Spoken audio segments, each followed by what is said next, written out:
마태복음 5장 13절로 16절 말씀 되겠습니다.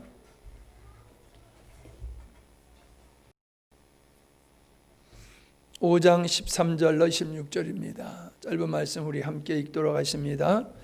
너희는 세상의 소금이니 소금이 만일 그 맛을 잃으면 무엇으로 짜게 하리요? 후에는 아무 쓸데없어 다만 밖에 버려져 사람에게 밟힐 뿐이니라. 너희는 세상의 빛이라. 산 위에 있는 동네가 숨기지 못할 것이요 사람이 등뼈를 커서 말 아래 두지 아니하고 등경 위에 두나니 이러므로 집안 모든 사람에게 비추느니라. 이같이 너희 빛이 사람 앞에 비치게 하여 그들로 너희의 착한 행실을 보고 하늘에 계신 너희 아버지께 영광을 돌리게 하라. 아멘. 오늘은 소금과 빛에 대한 비유의 말씀을 나누려고 합니다. 등불을 예수님께서 비유로 들으셨습니다. 우리 어릴 때에도 등불을 펴서 이렇게 등잔을 나무로 이렇게 만들어서 한 30cm쯤 이렇게 높이에다가 등잔을 올려놓고 불을 밝혔댔습니다.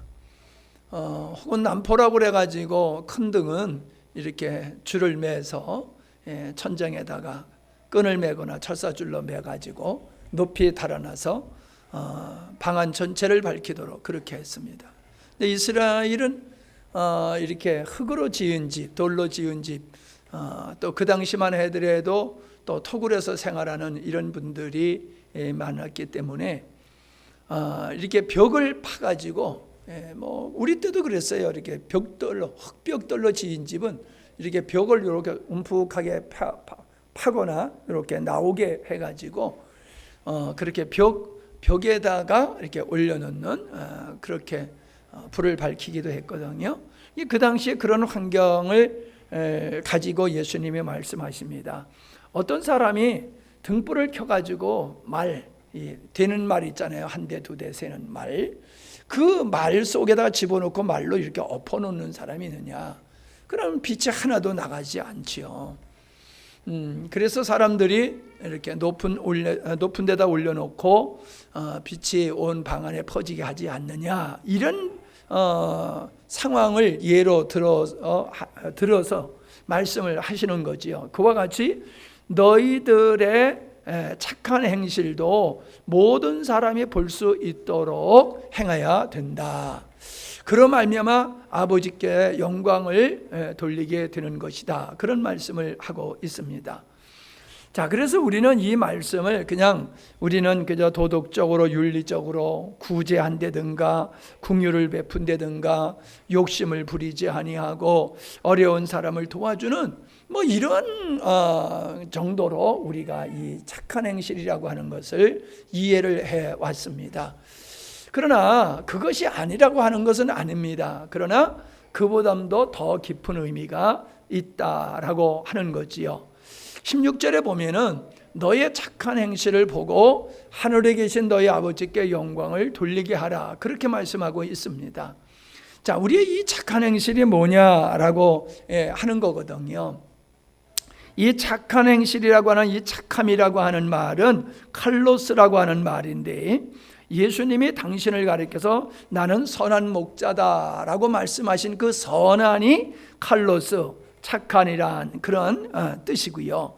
빌립보서 1장 6절에 너희 안에 착한 일을 시작하신 이가, 그렇게 말씀하고 있어요. 너희 안에 착한 일을 시작하신 이가, 이게 뭐예요? 그게 바로 착한이라는 뜻이 칼로스다라고 하는 거예요. 그래서 우리는 이 착함이라고 하는 것이 인간들이 규정하는 그런 선함을 이야기하는 이상의 의미가 담겨져 있다라고 하는 것을 오늘 우리는 살펴보고자 하는 겁니다. 사도행전 10장 38절에 보면은 하나님이 나사렛 예수에게 성령과 능력을 기름 붓도록 하셨음에 그가 두루 다니시며 선한 일을, 착한 일을 행하시고 마귀에게 눌린 모든 사람을 곤치셨으니 이는 하나님이 함께 하셨습니다 라고 말씀을 하고 있음을 보게 되어집니다. 자, 예수님께서 성령의 기름 부음을 통해서 두루 돌아다니시면서 선한 일, 착한 일을 하셨다는 거예요. 그리고 마귀에게 눌린 모든 사람을 곤치셨다는 거예요. 그런 일이 어떻게 나타나야 되느냐? 이 착한 일이 바로 하나님이 함께 하심을 통해서 이루어지게 된 삶을 표현하고 있는 거지요. 그러니까 이 너의 착한 행실을 보고 하늘에 계신 너의 아버지께 영광을 돌리게 하라라고 말씀하고 있는데, 세상 사람들이 말하는 착한 행실을 하면 사람들이 칭찬을 해요. 아, 참 훌륭한 사람이다, 좋은 사람이다, 참 이렇게 칭찬을 합니다. 근데 하나님이 함께 하셔서 일반 사람들이 하지 못하는, 하나님이 함께 하셔야지만이 할 수 있는 이 착한 일, 그런 일을 교회가 하게 되어지면은 세상은 별로 기뻐하지도 않고 좋아하지도 않고 칭찬하지도 아니한다라고 하는 것을 우리가 알게 되어지지요. 자, 그럼 좀 더 우리가 생각해 보게 되어지면은 착한 일을 통해서 하나님의 영광을 받으신다라고 하는 것은 하나님의 영광을 받으실 만한 일이 착한 일이라는 거예요. 그러니까 세상적으로 사람들이 소위 착한 일이라고 하는 것을 가지고 사람들이 하나님께 영광을 돌리느냐 하면은 영광을 돌리지를 않는다는 거예요. 세상에서 사람들이 착하다고 하는 일을 하면은 그에게 영광을 돌리고 그를 칭찬하지, 그것 때문에 하나님께 영광 돌리는 일은 없더라라고 하는 거예요. 그러므로 하나님께 영광을 돌리게 되어지는 일이란 바로 하나님이 함께 하시고 하나님으로 말미암아 열매 결실되어지는 일을 말하고 있는 것이다 라고 하는 거지요.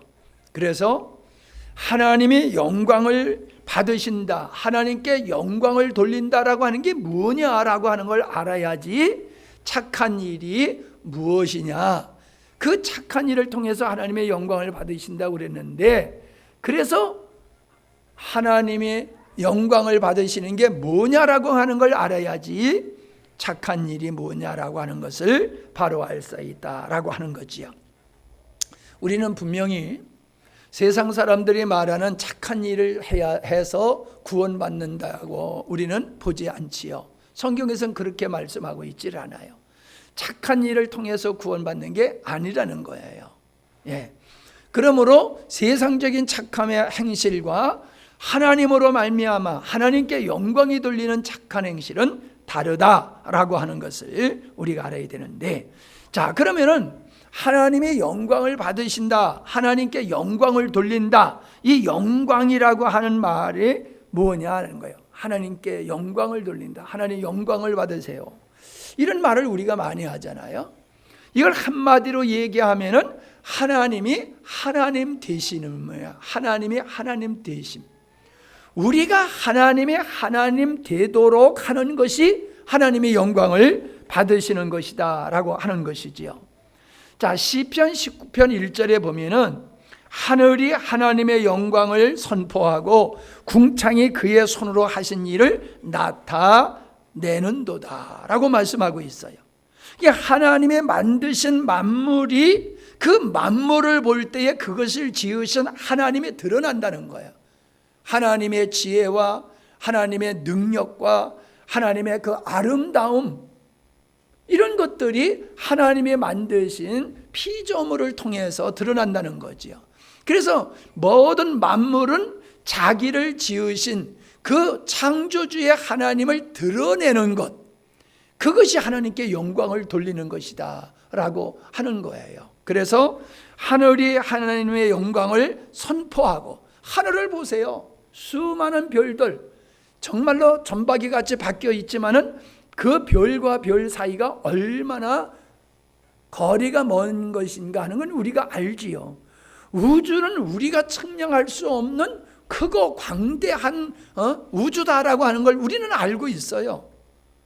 그럼에도 우리는 우리의 시야에 들어오는 이 우주만이 우리가 인정을 하는 그런 마음이잖아요.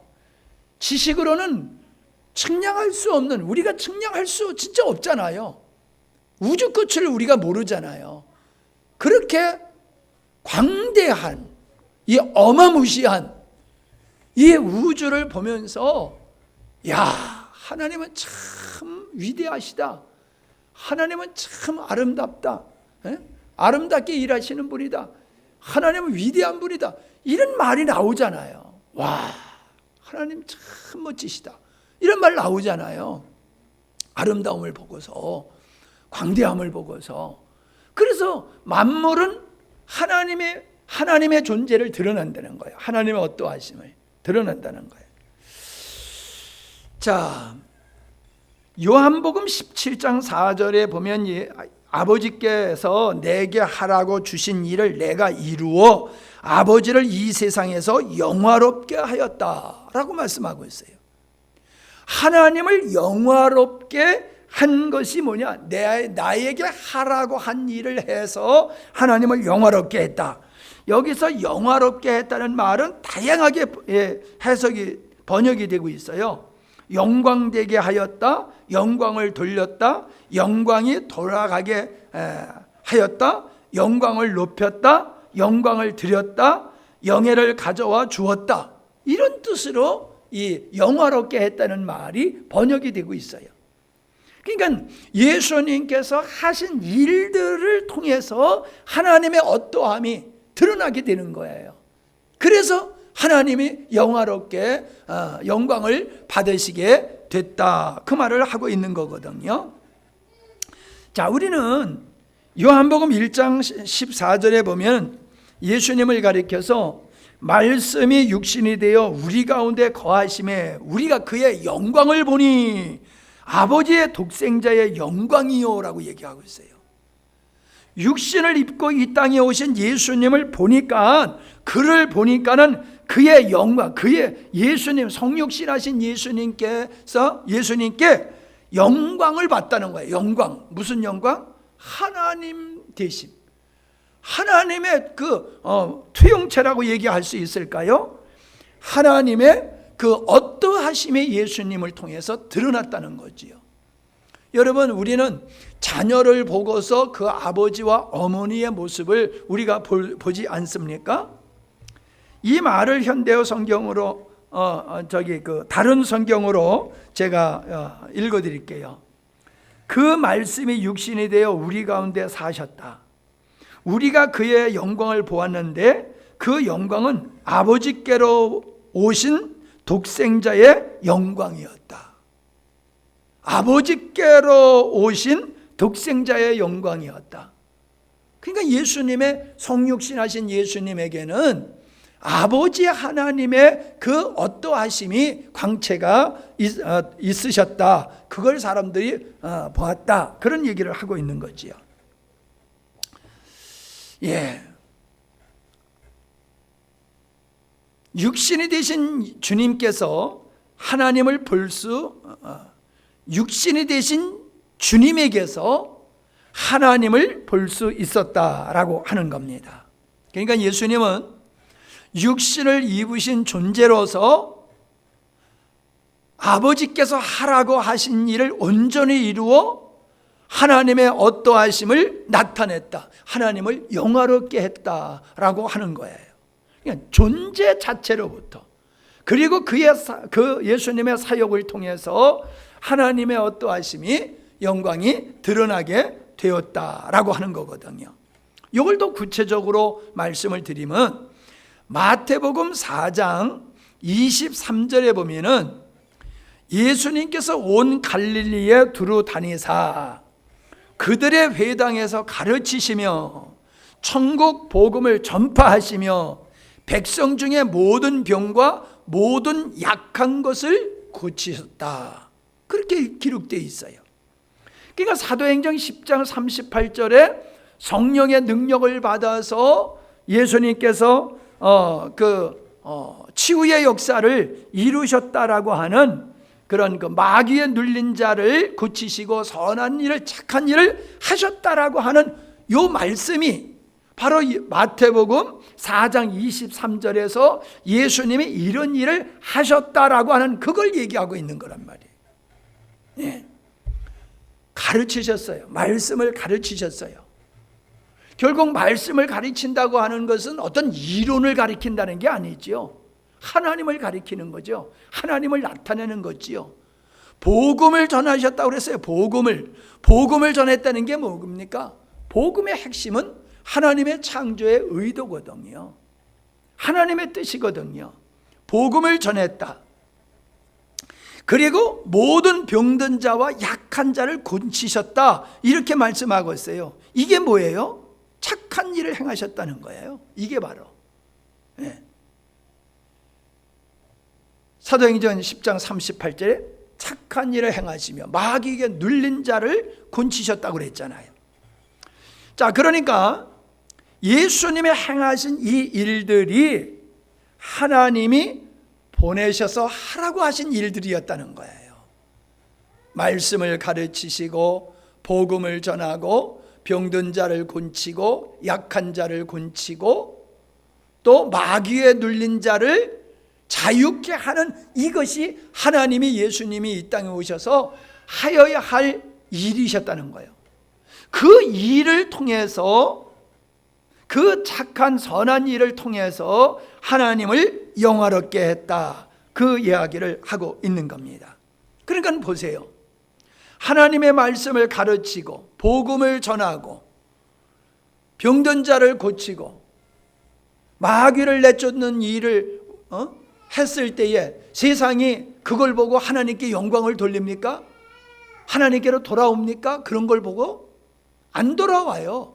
복음을 듣고도 안 돌아와요. 말씀을 듣고도 회개치를 않아요. 기사와 표적을 통해서 병을 치유받아도 주님 앞에 나오지 않아요. 병 나면 땡이에요. 그것으로 그만이에요. 이게 세상 사람들이에요. 네. 세상 사람들은 하나님이 하시는 일, 하나님이 하라고 하신, 예수님이 하신 일들을 우리가 할 때에 그걸 보고서 하나님 앞에 영광 돌리는 게 아니라 도리어 그 하나님이 하라고 하신 일을 하는 예수를 죽였듯이 오늘 시대도 하나님의 선한 일을 하는 사람들을 세상은 싫어하고 미워하고 증오한다라고 하는 것을 우리가 알 수가 있습니다. 마태복음 15장 29절에 보면은 비슷한 말씀이에요. 예수께서 거기서 떠나서 갈릴리 호숫가에 이르러 산에 올라가 거기 앉으시니 큰 무리가 다리 저는 사람과 장애인과 맹인과 말 못하는 사람과 기타 여럿을 데리고 와서 예수의 발 앞에 앉히니 고쳐주시니, 말 못하는 사람이 말하고 장애인이 온전하게 되고 다리 저는 사람이 걸으며 맹인이 보는 것을 무리가 보고 놀랍게 여겨 이스라엘의 하나님께 영광을 돌리니라. 하나님이 하신 일을 통해서 하나님께서 하나님께 영광을 돌리게 되어지는 일이 일어났다라고 하는 겁니다. 자, 그러니까 치유의 역사라고 하는 것, 치유의 역사, 병든 자를 고친다, 각종 병든 자를 고치고 마귀에게 눌린 자를 고친다라고 하는 것은 그 나타나는 현상이에요. 어떠한 것에 대한 결과이지요. 어떤 것에 대한 결과가 뭐냐? 하나님께서 일하신 결과가 질병에서 치유의 역사가 일어나고 마귀에게 눌린 자들이 고침을 받게 되어지는 것이다 라고 하는 거지요. 그러니까 고침 받았다라고 하는 게 중요한 게 아니라 그건 나타나는 결과물이죠. 현상이지요. 왜 귀신에게 사로잡혔던 사람이 귀신에 쫓겨나가니까 말 못하던 사람이 말하고 보지 못하던 사람이 보는 역사가 왜 일어나느냐? 그를 사로잡고 있었던 어둠의 권세를 쫓아내니까는 치유의 역사가 일어났다는 거지요. 그게 치유의 역사에 초점을 맞춰서는 안 되고, 치유의 역사가 일어난 마귀의 억압에서 자유케 되어지는 것, 마귀로부터 자유케 되는 것이 핵심이라는 거예요. 예수님이 행하신 일은. 근데 우리는 자꾸 예수님이 치유의 역사, 치유를 하셨다, 그래서 예수님은 자꾸 우리를 치유해 주시는 분으로만 전락시키는 거예요. 국한시키는 거예요. 물론 예수님은 우리를 치료하시는 일을 지금도 하십니다. 그러나 예수님이 그 당시에 병든 자들을 왜 고치셨느냐? 그 병든 자를 고치신 것은 이사야 선지자가 예언한 것이거든요. 그러니까 세례 요한이 사람을 보냈을 때에 너희들이 본대로 가서 이야기하라 라고 하시면서 그 병든 자가 치료하는 역사, 귀신이 쫓겨나가는 것을 보고 얘기하라 그랬단 말이에요. 결국 뭡니까? 이 땅의 모든 사람은 마귀의 권세 아래 사로잡혀 가지고 귀신 들린 자요, 영적 질병에 걸린 자요, 사망의 권세 아래 있는 자라는 거지요. 그러니까 모든 질병과 귀신 들린 사람은 이 땅의 죄인과 사단의 결박, 권세 아래 있는 것을 예표하는 거예요. 상징하는 거예요. 그러한 사람을 치유하는 것은 예수님께서 십자가를 지심으로 말미암아 그러한 마귀의 권세에 눌린 자들을 자유케 하고, 마귀의 권세로 말미암아 그 영적 저주, 질병을 영적 저주로 보는 거예요. 영적 저주 가운데 있는 자들을 치유하여 자유케 하시는 그것을 이야기하고 있는 거거든요. 우리는 그것을 봐야 된다는 거예요. 그러니까 예수님이 하신 일을 그냥 치유의 역사로만 보면은 그건 외형적인 일에 묶이는 거예요. 그 외형적인 일을 통해서 예수님이 귀신 들린 자를, 귀신을 내쫓아 가지고 그를 온전케 한 것이, 이 땅의 죄인들이 마귀 권세 아래 있던 자들을 예수님께서 십자가에 죽으시고 부활하심으로 우리를 마귀 권세로부터 자유케 하신 분이로구나. 그걸 봐야 된다는 거예요. 그 마귀로부터 저주 아래 있던 자들이 그 저주에서 벗어나는 것이 예수님이 하신 일이다 라고 이거를 봐야 된다는 거예요. 이게 선한 일이라는 거예요. 이게 착한 일이라는 거예요. 세상 사람들이 아무리 착한 일을 해도 이거 할 수 있습니까? 이건 못하는 거예요. 이건 주님만이 할 수 있는 것이고 믿는 자만이 할 수 있는 거예요. 그러니까 너희가 착한 행실을 행함으로 하나님께 영광을 돌리게 하라라고 하는 것은, 너희가 예수님이 행하신 것과 같은 행위를 너희들도 행함으로 말미암아 너희에게서 나타나는 일들을 통하여 하나님의 하나님 되심이 세상에 선포되게 하라. 하나님의 하나님 되심이 세상 만민들이 다 알도록 하게 하라. 그 얘기란 말이에요. 아멘? 예. 엄청 중요한 말씀이죠. 그러니까 우리는 본질을 놓치고 현상에 매여서는 안 된다. 치유의 역사는 있지만은 성경에서 치유하는 목적은 우리의 육신을 치유하는 데 목적이 있는 것이 아니라 그 치유의 역사가 하나의 메시지다. 예수님이 이 땅에 오셔서 아버지께서 하라고 하신 그 일에 대한 상징이고 예표다라고 하는 것을 우리가 알아야지 됩니다. 예.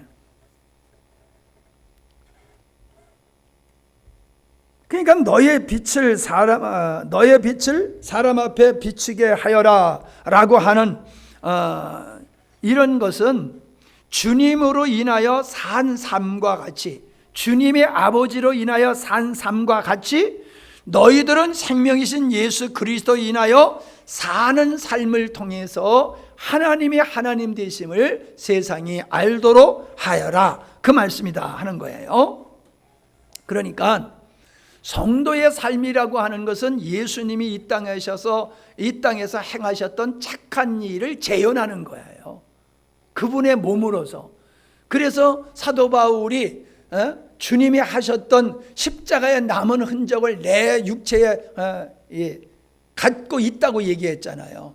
교회는 예수님이 이 땅에 오셔서 성육신하여 이 땅에 오셔서 하였던 그 일들, 복음을 전파하고 마귀에게 눌린 자들을 자유케 하고 사단의 저주로부터 자유케 하는 이런 일들을 이어서, 예수님의 뒤를 이어서 우리가 그분의 제자로서, 그분의 몸으로서 우리가 그것을 행해야 되는 것이다 라고 하는 겁니다. 자, 그러니까 소금과 빛은 짠맛과 빛을 상실할 수가 없지요. 상실할 수가 없어요. 소금이기 때문에 짜고 빛이기 때문에 빛을 발할 수가 있는 거지요. 그래서 성경에서 뭐라고 그랬어요? 소금이 되라, 빛이 되라라고 하시지 아니하고 너는 소금이다, 너는 빛이다 라고 얘기를 하고 있어요. 그러니까 네가 소금이고 네가 빛이니 너는 필연적으로 짠맛을 낼 수 있는 존재요, 빛을 비칠 수 있는 존재다라는 말씀을 하고 있는 것이지요. 그러니까는 짠맛을 내고 빛을 낼 수밖에 없음과 같이 성도는 우리 안에 계신 예수, 생명이신 예수 그리스도로 말미암아 주님의 행하셨던 일들, 주님과 같은 삶을 재현하고 실현할 수밖에 없는 존재다라고 하는 거예요. 너는 필연적으로 주님과 같은 삶을 살 수밖에 없는 존재다라고 하는 겁니다. 나는 이런 말씀을 전하면서 지금 이런 말씀이 지금 전하고 있지만은 집에서 지금 이 유튜브라고 얘기하지 않고 뭐라요? 이 라이브 방송을 통해서 집에서 이 말씀을 듣는 사람들이 지금 몇 사람이 될까? 난 궁금해요. 영광스러운 교회 성도라고 하면서 영광스러운 교회에서 이러한 영적인 말씀이 선포되는데도 불구하고 그것을 듣지 아니함으로 말미암아 선포되지 않는 효과가 나타난다는 거지요. 선포되어졌을 때 들어야 되고 듣고 깨달아야지 의미가 있는 거예요. 아무리 선포해도 안 들으면 무슨 소용이 있어요? 여러분, 우리 교회가 능력이 있는 게 아니라 선포되는 말씀의 능력이 있는 겁니다. 이 말씀을 놓쳐버리면은 우리 교회나 다른 교회나 다를 바가 없어요. 내가 이번 주에 왜 예수 그리스도인가? 왜 교회인가? 왜 영광스러운 교회를 다녀야 되는가? 이거를 가지고 설교를 지금 하려고 묵상 중에 있어요. 왜 꼭 예수를 믿어야 돼? 왜 교회가 그렇게 소중해? 왜 영광스러운 교회를 꼭 다녀야 돼? 이게 분명해야 된다는 거예요. 남이 가니까 가고 뭐 어찌보다 보니까 가게 되니까 그냥 가는 게 아니라 우리는 필연적으로 예수를 믿어야 되고 필연적으로 하나님의 교회와 연관된 삶을 살아야 되고 그 하나님이 원하시는 목적을 이루는 데 있어서 나는 이 영광스러운 교회를 다녀야지만이 어느 교회보다도 이 교회에서 선포되는 이 십자가의 복음을 통해서만이 주님이 원하는 교회를 이루고 주님 안에서의 영광 돌리는 삶을 살 수 있다는 확신이 있어야 된다는 거예요. 그것이 없이 그냥 다녀. 우리 교회의 어떤 가치도 몰라. 아름다운 메시지의 그 소중한 메시지도 가치도 몰라. 왜? 안 들으니까. 그러면서 교회 탓하고 안녕하세요. 참, 자 보세요. 소금이다 그랬죠. 너희는 소금이다. 그러니까 우리가 흔히 지금까지 우리 얘기했잖아요. 우리는 빛이 아니다. 근데 우리 안에 빛이신 예수님 때문에 우리가 빛을 발하는 거다. 태양은 아닌데 달이 태양을 반사해가지고 빛을 발하는 것과 같이 우리는 그렇게 예수님을 우리가 모시고 있기 때문에 우리 안에 예수님이 이렇게 예수님의 어떠함이 우리의 삶을 통해서 드러나는 거다. 이렇게 단순하게 우리가 생각을 했어요. 틀린 건 아니에요. 근데 조금 우리가 소금이 뭐냐라고 하는 것을 살펴보면요. 소금은 예수님을 뜻하는 거예요.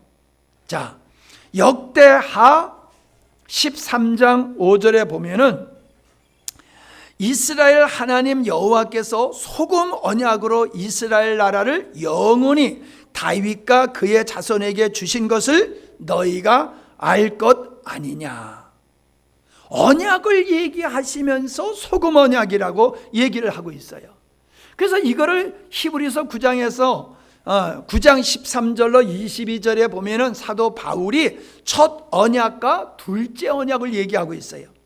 첫째 언약은 모세를 통해서 준 언약이지요.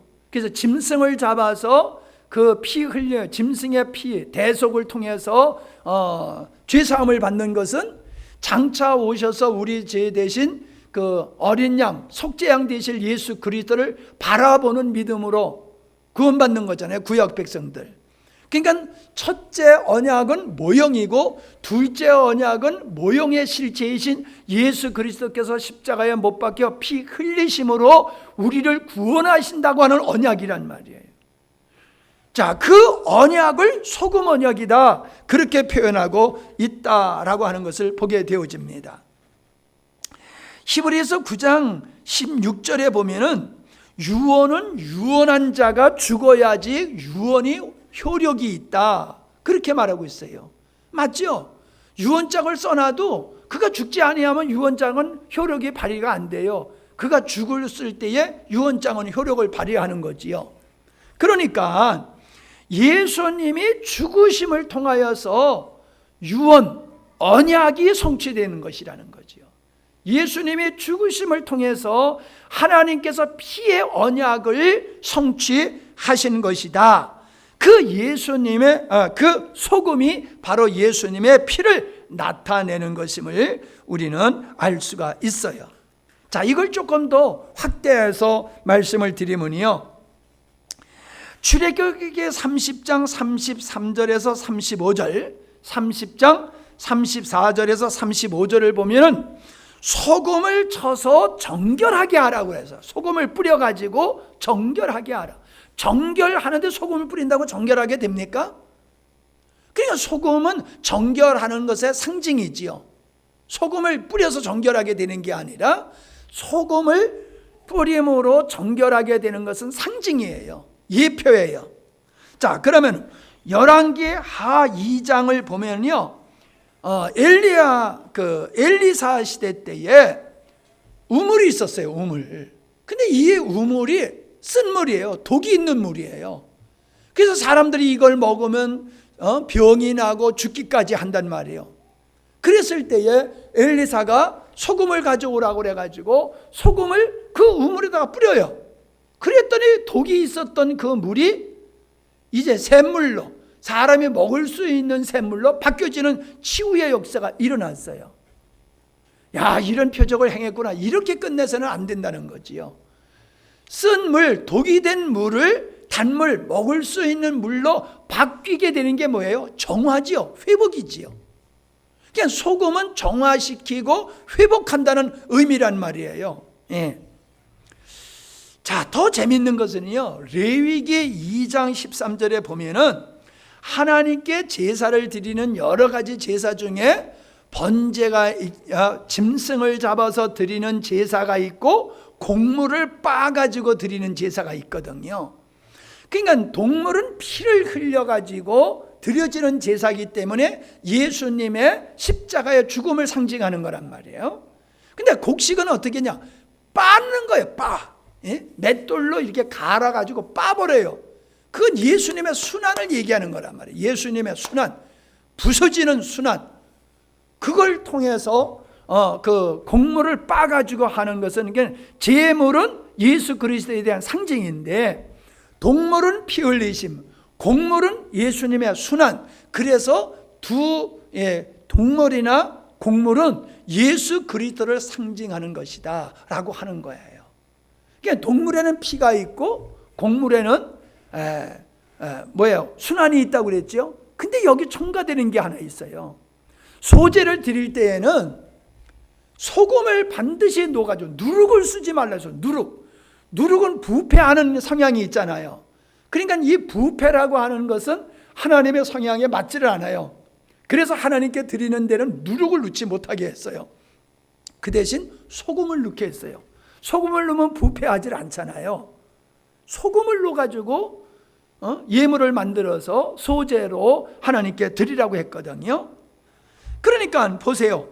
소금을 넣게 했다. 이게 바로 예수 그리스도의 순환을 얘기하고 있는 것인데, 재밌는 것은 그것을 회막에서 먹게 했어요. 하나님께 드려진 것 말고 나머지는 제사장들이 회막 안에서 그걸 먹게 했어요. 자, 먹게 했다. 왜 먹게 했어요? 먹는 거는 먹고 힘을 얻으라고 하는 것이 아니라, 먹는다고 하는 것은 살과 피가 되는 걸 의미하는 거잖아요. 그러니까 예수님께서 내 살을 먹어라, 내 피를 마시라 라고 하는 게 뭐예요? 그거는 예수님의 살을 뜯어 먹으라고 하고 예수의 피를 짜 먹으라는 얘기가 아니지요. 예수 그리스도를 너희들이 먹으라라고 하는 것은 주님과 연합된 하나됨을 의미하는 거라는 거지요. 그래서 소제를 먹으라고 하신 것은 예수님이 떡을 먹으라, 내가 떡이니 나를 먹으라, 그래서 너와 나는 하나가 되어야 된다 라고 하는 메시지가 소금이 된 소제를 먹게 하시는 것인데, 그것도 회막에서 먹으라고 그랬어요. 아무 데서 먹으면 안 돼요. 회막은 하나님의 임재가 있는 것이잖아요. 하나님의 임재 가운데서 그걸 먹음으로 하나님과 하나됨을 뜻하는 것임을 우리가 알 수가 있습니다. 자, 앞에서 우리가 살펴본 것과 같이 쓴물, 독에 든 샘물이 단물로 바뀌는 것과 같이 소금이 뿌려질 때에 정결하게 된다, 회복의 은혜를 입게 된다라고 하는 사례가 신약에 있어요. 12해 동안 혈류증으로 고생했던 여인, 이 혈류병은 부정한 병이라고 그렇게 성경에서는 표현하고 있어요. 사람이 피를 흘린다라고 하는 것은 생명이 피에 있기 때문에 피를 흘리는 것은 아주 부정한 것으로 여기고 있는 거거든요. 그게 부정한 여인, 그것은 부정한 죄인을 말하는 거지요. 돌에 맞아 죽을 수밖에 없는 죄인을 상징하는 거예요. 그런 여인이 예수님의 옷자락을 만짐으로 말미암아 혈류병의 치유를 받았잖아요. 그러니까 구약에서 소금을 뿌려가지고 성결케 하는 그것이 곧 무엇을 예표하는 거냐?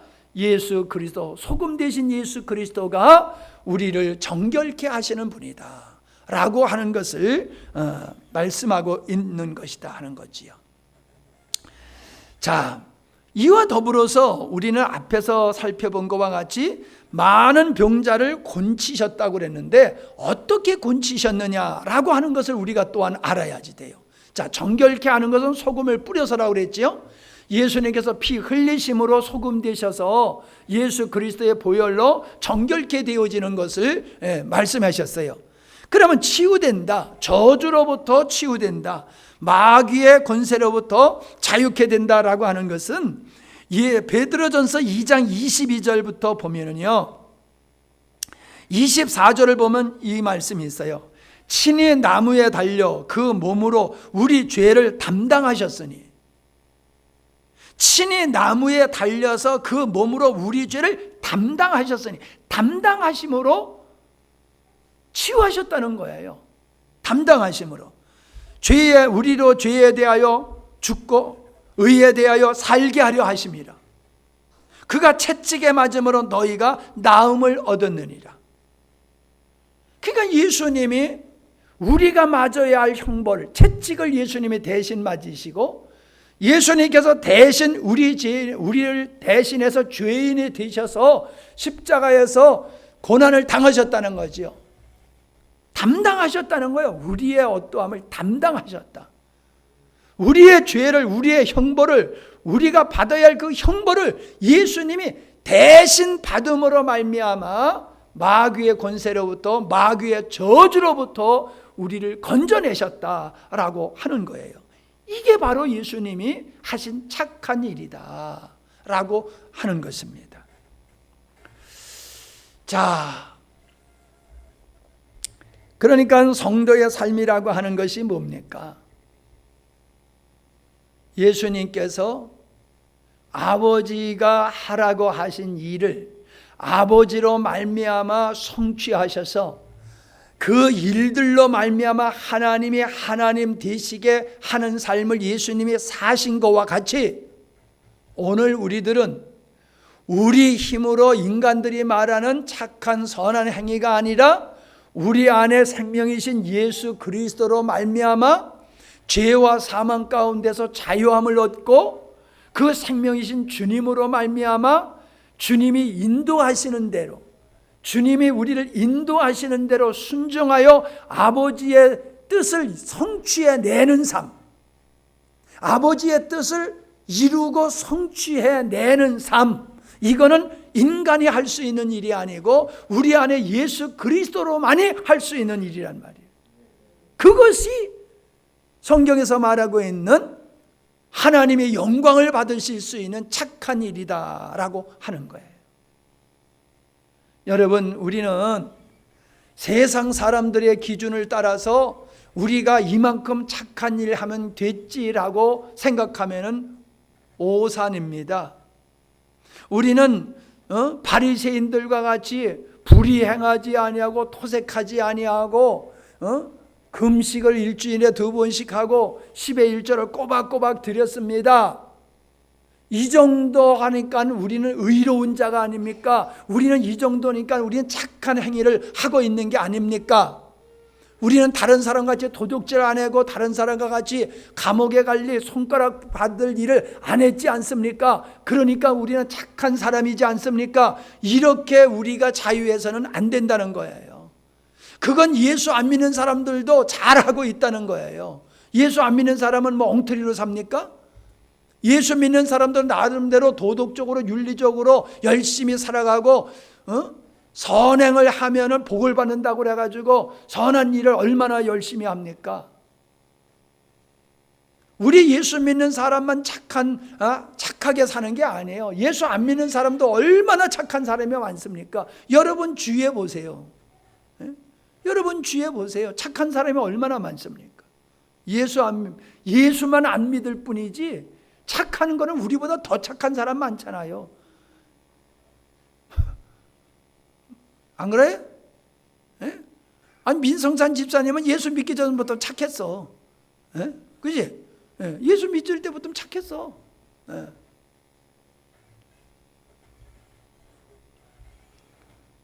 여러분, 오늘 우리 그리스도인들이 착각을 하고 있다는 거예요.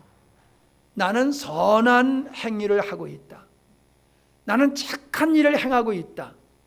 그 선한 일, 착한 일이라고 하는 게 세상 사람도 할 수 있는 거를, 그걸 우리는 자랑으로 여기고 우리의 수준으로 그거를 가지고 우리의 수준을 나타내고 있다는 거예요. 너들 예수 안 믿지? 우린 예수 믿어. 여러분, 예수를 믿는다는 게 뭐 우리가 잘나서 예수 믿는 겁니까? 하나님의 은혜로 믿는 거지요. 하나님의 은혜가 아니면 예수 믿을 사람은 어디 있습니까? 나는 분명히 말합니다. 코로나 사태 때문에 모일 수 없는 거 이해합니다. 내 안 나왔다고 뭐라고 그러지 않아요. 예? 근데 정말로 우리가 돌아보자는 거예요. 내가 이 코로나 때문에 예배를 드리고 싶어 죽겠는데도 못 드려서 정말로 안타깝고 힘든 마음으로 집에서 예배에 동참하고 있느냐? 아니면은 아예 그냥 홀라당 까먹고 점점 그냥 교회가 멀어지고 주님이 멀어지고 예배가 멀어지는 그러한 굳어져 있는 마음으로 가는지 않느냐? 우리 한번 생각해 봐야 됩니다. 핑곗거리가 됐어요. 교회 나오지 않을 수 있는, 예배에 참석하지 않을 수 있는 아주 핑곗거리가 잘 됐어요. 코로나 때문에. 아주 코로나 때문에 이 정부가 교회를 그냥 탄압하듯이 성도는 스스로 이 코로나를 핑계로 삼아가지고 예배를 멀리하고 하나님과의 관계를 멀리하고 있는 게 내 눈에는 뻔히 보입니다. 아니라고 그럴지 모르지만은 아니라고 하는 증거가 있어야지요. 예, 보세요. 마가복음 9장 50절에 보면은 소금을 두고 화목하라라고 말씀하고 있어요. 그러면은 생각해 보세요. 소금을 두고 화목하라. 왜 화목하라고 그랬습니까? 화목하지 못하니까 화목하라고 그러신 거지요. 그 앞에 말씀에 보면은 제자들이 누가 크냐고 길을 가다가 서로 다퉜어요. 네가 수제자냐 내가 수제자냐, 네가 큰 자냐 내가 큰 자냐, 서로 다투는 걸 보고 예수님께서 하실 말씀이에요. 소금을 두고 화목하라. 아니 그러면 소금을 한 바가지 쏟아놓고 서로 보면서 소금을 쳐다보면서 우리 화목합시다 뭐 그러라는 거예요? 그게 아니잖아요. 소금이신 예수님께서 자기 자신을 부인하셨잖아요. 그리고 아버지의 뜻을 이루시고 완성하셨잖아요. 예수님이야말로 온전히 자기의 부인을, 자기가 높아짐을 완전히 부인하신 분이잖아요. 하늘의 영광을 버리시고 인간이 되셔서 오셔서 죽기까지 낮아지신 분이 주님이시잖아요. 소금이신 주님이 그러셨잖아요. 그냥 소금을 두고라는 말이 뭐예요? 네가 예수 그리스도의 피의 언약, 예수 그리스도의 마음을 가진다라고 하면은 서로 누가 크냐, 누가 세냐, 누가 높으냐 이거 다툴 일이 없다는 거지요. 화평할 수밖에 없다는 거지요.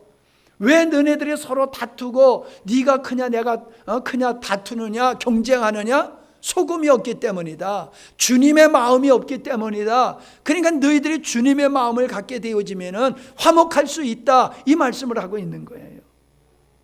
우리는 가정에서, 가족끼리도 그렇고 직장에서도 그렇고 교회에서도 그렇고 왜 화목하지 못합니까? 화목하지 못한 일은 환경 때문이 아니라는 거예요.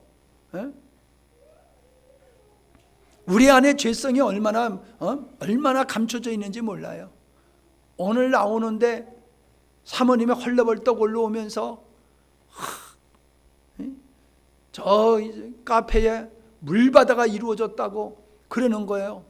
이게 얼어 터져가지고 거기가 그냥 두껍게 이렇게 얼었어요. 그러니까 수도꼭지도 얼어가지고 그게 이제 얼어가지고 삐져나왔다가 녹으니까는 이제 물이 나왔는데 어저께 그거를 봤거든요. 그래서 사모님 보고 저 밑에 가서 이거 물이 나오니까 이제 잠궈야지 그러면서 나는 사모님 보고 잠그라고 그러고 사모님은 나보라고 잠그라고 그런 거더라고요. 나는 사모님이 잠근다는 소리도 듣고 사모님은 내가 잠근다는 소리를 들은 거예요. 나는 내가 잠궈야지 그랬으면 틀림없이 잠궜을 거예요. 왜냐하면 그 생각을 했거든요. 사모님이 잠그는지 내가 확인해 봐야지. 자꾸 이런 생각을 하다가 확인을 못했어요. 그래가지고 한강이 돼가지고 물 줄줄줄줄 흘렀잖아요. 그걸 보니까 어쩌나 성질이 나고 짜증이 나는지 그냥 계속 사모님을 향해서 원망하는 마음이 내 안에서 막 솟아오르는 거예요. 그게 사모님만 잘못한 거예요? 나도 잘못한 거지요. 근데 나도 잘못한 거를 그걸 인정하기가 싫어요. 당신 때문이야. 당신이 좀 잘하면은 이런 일이 벌어지지 않았지. 자꾸 사모님한테 모든 걸 떠넘기려고 하는 내 안에 죄성이 막 올라오더라고요. 그래서 내가 뻔히 아니까 이놈아 너는 왜 자꾸 너에게도 잘못 있는 걸 사모한테 다 떠넘기려고 그러냐 이 못된 놈아. 내가 그러면서 내가 싸워서 이겼다고요. 싸우는 거 봤어요? 우리는요 이런 죄성이 우리 안에 있어요. 그러므로 주님, 소금이신 주님이 있지 아니하면은 우리는 다툼이 일어날 수밖에 없어요. 다툼이 일어날 수밖에 없어요. 책임을 전가하고 정죄하고 일어날 수밖에 없어요. 우리는 요한복음 1장에 보면 예수님은 우리의 빛이 되신다라고 말씀하고 있지 않습니까? 빛이다. 빛이라고 하는 것은 어두움을 드러내는 게 빛이에요. 여러분 빛이 옴으로 어두움이 비로소 드러나는 거예요. 빛이 없어 보세요. 온통 모든 게 다 깜깜하면은 깜깜이 뭔지를 몰라요. 빛이 있어야지 깜깜함이 성립이 되는 거잖아요. 이해가 되세요? 빛이 있어야지 어둠이 성립이 되는 거예요. 빛이 없으면 어둠의 성립이 안 돼요. 그냥 빛은 어둠을 드러낼 뿐만 아니라 빛은 보게 하는 거잖아요. 빛이 있으므로 보게 된다. 인식하게 되는 거지요. 빛이 있으므로 인식이 되는 거예요. 그러니까 빛은 여러 가지 기능이 있잖아요.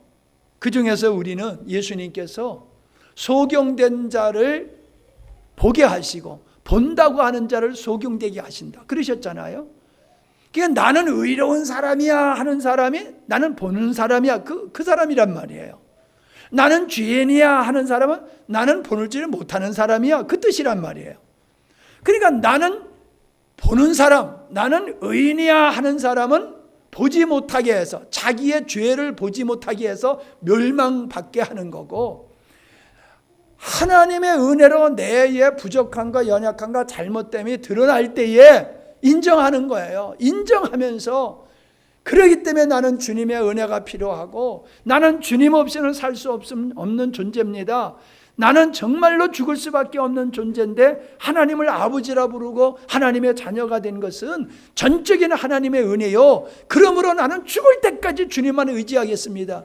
이게 빛의 사람의 모습이라는 거예요.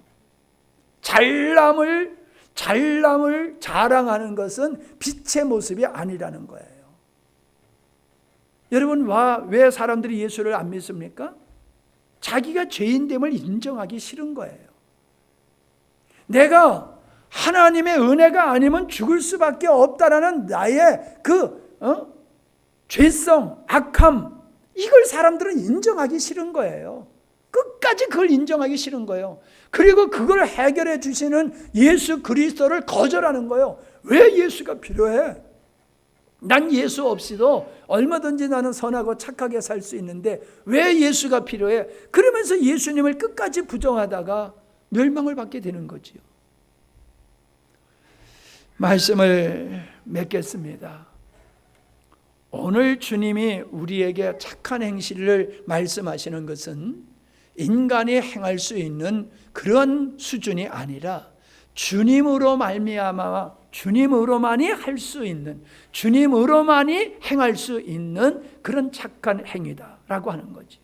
바꿔서 얘기하면은 우리 안에 생명이신 예수 그리스도로 말미암아 그분에 의해서 그분으로 말미암아 그분을 위하여서 살아가는 그 삶, 아버지의 뜻을 이루는 그 삶, 순종의 삶, 의례의 삶, 이런 것이 착한 행실이다라고 하는 거예요. 코로나 핑계 대지 말자고요. 다시 얘기하지만요, 오늘 못 나오신 모든 분을 내가서 얘기하는 게 아니라 우리의 마음속에 어떠하든지 핑계를 대고 우리의 그 악함을 덮어버리고 인정하지 아니하고 핑계대는 이 죄성을 제가 지적하는 거예요. 교회에 나와 있어도 억지로 나와 있으면 그건 의미가 없는 거예요. 제가 염려하는 건 그거라니까요. 그래서 주님께서 말씀이 그거예요. 너의 착한 행실을 보고 너의 착한 주님으로 말미암아 비롯된 그 착한 행실이 너에게 있을 때 너를 통해서 하나님이 하나님 되심이 될 것이다. 그게 하나님께 영광을 돌리는 것이다. 그 말씀을 하고 있는 겁니다. 할렐루야. 재밌죠? 다 적었어요? 이제 적은 거 가지고 본문 말씀을 읽어보시고 또 녹음이 돼 있으니까 그거를 본문을 찾아가시면서 다시 한번 들으시고 다시 한번 들으시고 그렇게 해서 이거로구나, 여러분이 가슴을 치면서 이거로구나 했을 때에 여러분의 삶은 정말로 성숙한 삶이 될 줄로 믿습니다. 감사합니다. 아버지 하나님, 너의 착한 행실을 보고 아버지 하나님께 영광을 돌리게 하라고 하신 이 착함이 무엇인지를 우리가 성찰해 보았습니다. 우리 안에는 얼마나 죄성이 많은지요. 사건들을 통하여 환경을 통하여 우리 안에 죄가 드러나고 있습니다.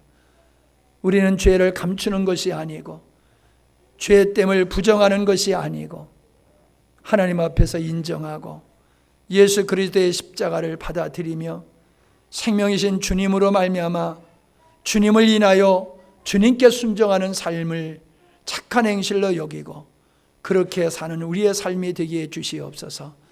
하나님은 거창한 일을 통하여 영광을 받으시는 것이 아니라 주님이 우리 안에서 사시고 우리를 통하여 주님의 드러나심이 하나님의 영광을 받으시는 것임을 우리가 온전히 알게 하시고 이 온전한 믿음의 삶을 살아가는 저희들이 되게 해 주시옵소서. 예수님의 이름으로 기도하옵나이다. 아멘.